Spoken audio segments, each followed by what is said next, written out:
Si en una noche tranquila te asalta una duda sobre el universo, una molestia cosmológica persistente o una emergencia astrofísica inesperada, no te automediques con explicaciones dudosas. Llama al consultorio astrofísico. Aquí revisamos los síntomas, hacemos diagnóstico y buscamos tratamiento científico para entender mejor el cosmos. Cuando hablamos del universo, casi siempre preguntamos dónde estamos. Y bueno, pues estamos en la Tierra, dentro del sistema solar, en uno de los brazos espirales de la Vía Láctea. Pero existe otra pregunta igual de importante. ¿Cuándo estamos? Porque el universo no siempre tuvo galaxias, estrellas, planetas ni seres vivos. Todo esto necesitó tiempo para aparecer. Así que hoy abriremos el expediente clínico más antiguo del consultorio astrofísico, el historial de un paciente que tiene 13.700 millones de años de vida. Comenzamos en el momento cero, el Big Bang. No fue una explosión ocurrida dentro del espacio, fue el comienzo de una expansión del universo extremadamente caliente y denso. Entre aproximadamente 10 a la menos 36 y 10 a la menos 32 segundos, habría ocurrido la inflación cósmica, una expansión extraordinariamente rápida que amplificó pequeñas irregularidades iniciales. Mucho más tarde, estas irregularidades servirían como semillas para formar las grandes estructuras del universo. Durante los primeros minutos ocurrió la nucleosíntesis primordial. En el universo se produjeron principalmente núcleos de hidrógeno y helio, además de cantidades pequeñas de otros elementos ligeros. Todavía no había estrellas, planetas ni elementos como el carbono, el oxígeno o el hierro. A los 380.000 años, la temperatura descendió lo suficiente para que los electrones se unieran a los núcleos y formaran los primeros átomos neutros. El universo se volvió transparente y la luz pudo viajar libremente. Esta luz todavía existe hoy y la observamos como el fondo cósmico de microondas. Después comenzaron las llamadas edades obscuras.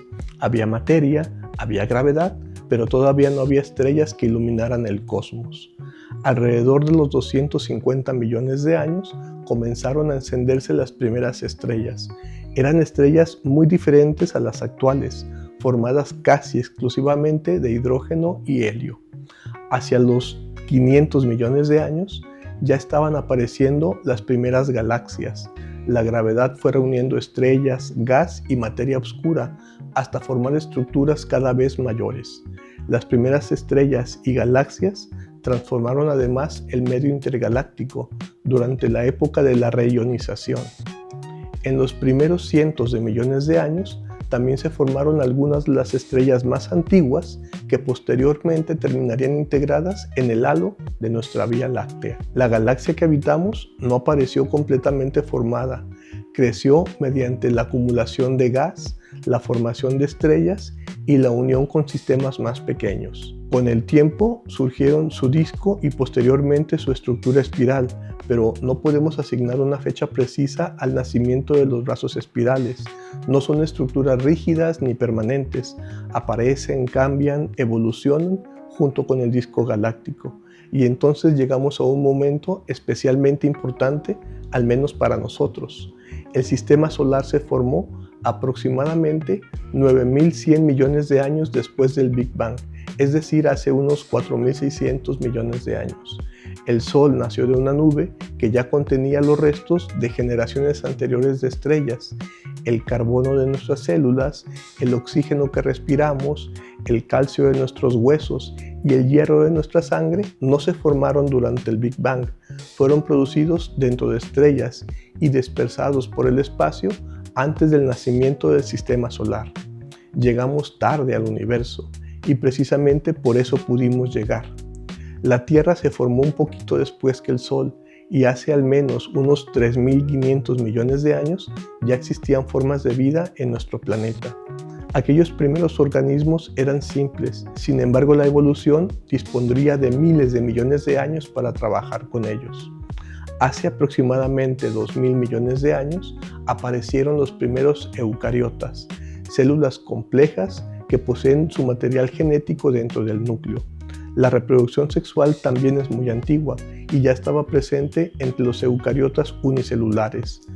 Al combinar información genética procedente de distintos individuos, esto amplía las posibilidades de variación y evolución.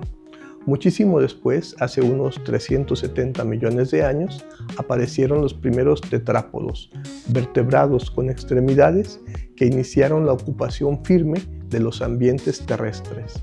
Hace alrededor de 310 millones de años surgieron los amniotas. Su huevo protegido por membranas internas permitió que la reproducción dejara de depender directamente del agua. De aquel gran linaje evolutivo derivarían posteriormente los mamíferos, los reptiles y las aves. Y nuestra propia especie, el Homo sapiens, apareció hace aproximadamente unos 300.000 años. Y durante casi toda nuestra existencia vivimos sin conocer la verdadera edad ni la extensión del universo. Solo en los últimos siglos nació lo que conocemos como la ciencia moderna. Entre los siglos XVI y XVII, las observaciones, la matemática y la experimentación comenzaron a reemplazar las explicaciones basadas exclusivamente en la autoridad y la mitología. La publicación de Copérnico, los trabajos de Galileo y las leyes de Newton marcan algunos de los grandes momentos del inicio de la ciencia. Poco antes de que apareciéramos, el universo también inició una nueva etapa. Hace alrededor de unos 4.000 millones de años, la energía oscura se convirtió en el componente dominante de la densidad cósmica. La expansión del universo quedó gobernada por ella. Y entonces llegamos a este instante. ¿Cuándo estamos? Pues estamos 13.700 millones de años después del Big Bang. Estamos después de que nacieran y murieran incontables generaciones de estrellas, después de la formación de galaxias, planetas y organismos vivos. Pero estamos apenas unos siglos después del nacimiento de la ciencia moderna. Desde el punto de vista biológico, somos una especie joven. Desde el punto de vista científico, acabamos de abrir los ojos. Y desde el punto de vista cosmológico, vivimos en una época privilegiada. Todavía hay estrellas, todavía nacen planetas y todavía podemos observar las huellas de las primeras etapas del universo. En el futuro, las estrellas se irán apagando, las galaxias lejanas desaparecerán de nuestro horizonte observable y el universo será cada vez más frío y oscuro. ¿Terminará en una muerte térmica? ¿En un gran desgarre? ¿En una contracción? ¿O mediante una inestabilidad del vacío? Bueno, pues todavía no lo sabemos, pero sí sabemos algo. No llegamos al comienzo del universo, tampoco llegamos al final de él, sino que llegamos en el momento justo en el que la materia puede mirar hacia el cielo, reconstruir su propia historia y preguntarse, ¿cuándo estamos? Si en una noche tranquila te asalta una duda sobre el universo, una molestia cosmológica persistente o una emergencia astrofísica inesperada, no te automediques con explicaciones dudosas. Llama al consultorio astrofísico. Aquí revisamos los síntomas, hacemos diagnóstico y buscamos tratamiento científico para entender mejor el cosmos.